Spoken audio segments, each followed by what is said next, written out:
Sarvepalli MLA Somireddy Chandramohan Reddy జిల్లాలో irrigation, నీటి నిర్వహణ అలాగే రైతుల సమస్యలపై కీలక వ్యాఖ్యలు చేశారు. గత ప్రభుత్వ కాలంలో ఇరిగేషన్ పనులు చేయకుండానే బిల్లులు చేసుకున్నారని ఆరోపించిన ఆయన ప్రస్తుత పరిస్థితుల్లో డ్యాంలలో నీరు సమృద్ధిగా ఉన్నప్పటికీ దాన్ని జాగ్రత్తగా వినియోగించుకోవాలని సూచించారు. వేసవిలో ఎల్నినో ప్రభావం అధికంగా ఉండే అవకాశం ఉందని హెచ్చరించిన ఎమ్మెల్యే నీటి వినియోగంలో అప్రమత్తంగా ఉండాలని రైతులకు సూచించారు. లస్కర్ల జీవితాల సమస్యలను ప్రస్తావిస్తూ ఈ అంశాన్ని నీటి సంఘాలు, రైతుల సహకారంతో పరిష్కరించాల్సిన అవసరం ఉందన్నారు. జిల్లాలో బండేపల్లి వంటి కాలువల పనులు పెండింగ్లో ఉన్నాయని, వాటిని త్వరగా పూర్తి చేయాలని అధికారులను ఆదేశించిన ఆయన కృష్ణపట్నం, సర్వేపల్లి కాలువలపై పెరుగుతున్న ఆక్రమణలను అరికట్టాలని స్పష్టం చేశారు. ప్రపంచంలోనే అతిపెద్ద కరువులు రాబోతున్నాయి, తీవ్రమైన ఎండలు వస్తాయని. రెండోది సరే వాటెవర్ ఈ న్యాచురల్ గ్యాస్ సహజ వాయువు కూడా షార్టేజ్ వస్తుంది. యూరియా ప్రొడ్యూస్ చేయాలంటే అది కూడా ఒక అవసరం. ఇవన్నీ ఉన్నాయి. వాటెవర్ నేనేమంటానంటే ఇప్పుడు కొన్ని గ్రామాలు నాకు వద్దంటున్నారు. సపోజ్ కొల్గూడు మండలం ఉంది, మా పల్లెలు అని కొన్ని చిన్న చెరుకూరు, వరిగుండ, కావలిపాలెం మాకొద్దు. ఎందుకు వద్దని అడిగాను. నేను అందరినీ పిలిచి మీటింగ్ పెట్టాను. వాళ్ళు ఏమంటారంటే ఒక్క క్రాప్ అయితే 4.5 నుంచి 4.75 ఫుట్లు, కొన్ని 5 ఫుట్లు అవుతున్నాయి. 2 పంటలు అయితే 2 పంటలు కలిసి 7-8 ఫుట్లు పండేది కష్టంగా ఉంది అని. ఇప్పుడు కనుపూరు కాలం కింద వద్దన్నారు. మనకు వద్దనే వద్దు. తిప్పూరుపాడు బ్యాంక్ నా దగ్గర 66,000 ఎకరాలు ఉంటే 27,000 ఎకరాలకు పరిమితం చేస్తుంది. రూరల్కు 6,000 చిల్లర మిగతాది. కిందోడు మాకు వద్దంటారు. Almost 40,000 acres rural. అందుకనే నీళ్లు ఉన్నాయి, కానీ జాగ్రత్త పడండి, రైతుల అభిప్రాయాలు తీసుకోండి. ఇంకొక మాట, లాస్ట్ ఇయర్ 23 ఎంత ఘోరం. అసలు కాలువలు పనులు చేయకుండా ఆఫీసులో కూర్చొని బిల్స్ చేసుకున్నందువల్ల సెకండ్ క్రాప్ 1,10,000 ఎకరాలకు ఇచ్చారు. ఎన్ని టీఎంసీలకు వచ్చాయి? 40 టీఎంసీ. ఎంత వేస్టేజ్ అయిపోయింది? Almost more than 36-37 TMC. దాని రిపర్కషన్స్ ఏంటి?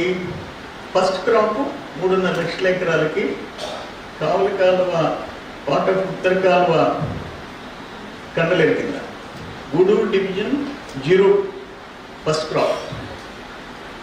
మొదటి పంట 3,50,000 ఎకరాలు బీడు పెట్టారు. అది వేస్ట్ చేశారు. ఇప్పుడు ఈ ఫస్ట్ క్రాప్ ఇప్పుడు మాత్రం చాలా పద్ధతిగా చేశారు. నీటి సంఘాలు కానీ, రైతులు కానీ, డిపార్ట్మెంట్ కానీ ఎక్కడ నీళ్లు వేస్ట్ చేయకుండా చేశారు. అయితే కలెక్టర్ గారు ఏంటంటే గేట్స్ ప్రాబ్లం ఉంది. మీరే వచ్చారు, కండలేరు లో లెవెల్ స్టోరీస్ షట్టర్స్ చేయకపోతే అర్ధరాత్రి దాకుండి జనరేటర్స్ పెట్టి దింపేసిపోయినారు.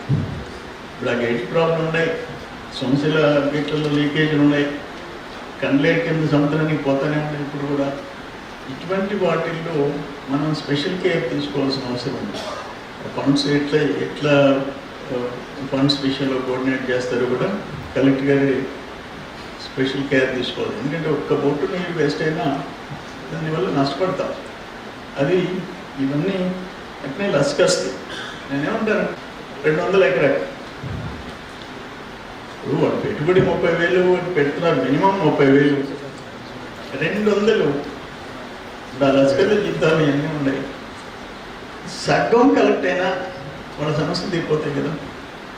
ఆ ప్రయత్నం మనం చేయాలి. కనుక రైతులను ఒప్పించాలా.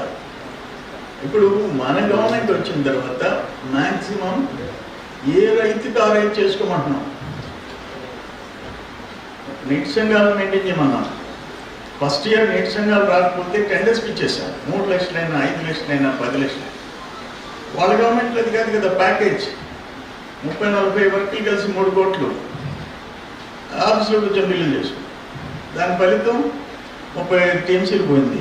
3-4 లక్షల ఎకరాలు ఫస్ట్ క్రాప్ వేయడం. ఇప్పుడు పర్ఫెక్ట్గా ఏదైనా 10% లోపాలు ఉండొచ్చు, కానీ పని చేస్తేనే బిల్లు చేయాలని చెప్పి నేనైతే గ్రూప్స్ పెట్టేసేసాను, నీటి సంఘాల గ్రూప్.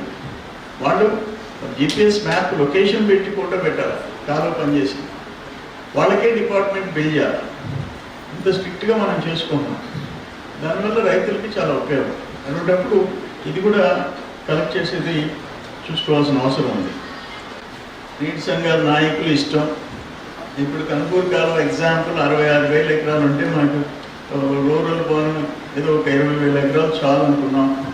అంటే ఎవరికి అవసరమో చూసుకోండి. 2 వాటర్ సేవింగ్స్ చాలా ముఖ్యం. మనకి ఫస్ట్ క్రాప్, మళ్ళీ అక్కడ ఇండస్ట్రీస్కి నీళ్లు, తిరుమలకి నీళ్లు, చెన్నైకి తాగునీరు, పరిశ్రమలకు తాగునీరు, మనకు తాగునీరు, ఎవాపరేషన్ లాసెస్ ఇవన్నీ ఉంటాయి. ఎక్స్ట్రా కేర్ తీసుకోవాల్సిన అవసరం ఉంది. ఏ పరిస్థితుల్లో టీఎంసీ 9,000 ఎకరాలకి టీఎంసీ ఖర్చు కావాలా, అంతకంటే ఎక్కువ ఖర్చు కాకుండా డిపార్ట్మెంట్ చూసుకోవాలా.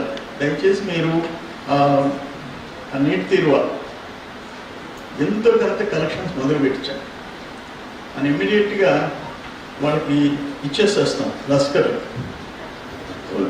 సేఫ్టీ వస్తుంది. తర్వాత ఏంటంటే ఆ లస్కర్స్ కూడా నంబర్ ఆఫ్ లస్కర్స్ రిక్వైర్మెంట్లో 30% ఉన్నారు. అది కూడా కలెక్టర్ గారు ఏం చేయాలో చూసుకొని ఈ కలెక్షన్స్ మొదలైతే మనం టెంపరీగా మనం అపాయింట్ చేసేసి వాటర్ సేవింగ్స్ వస్తున్నాయి. వాళ్ళకి ఇచ్చే డబ్బు కంటే వాటర్ మేనేజ్మెంట్ పర్ఫెక్ట్గా ఉంటుంది. ఈ విషయంలో చర్యలు తీసుకోవాలని చెప్పి కోరుకుంటున్నాను. నమస్కారం.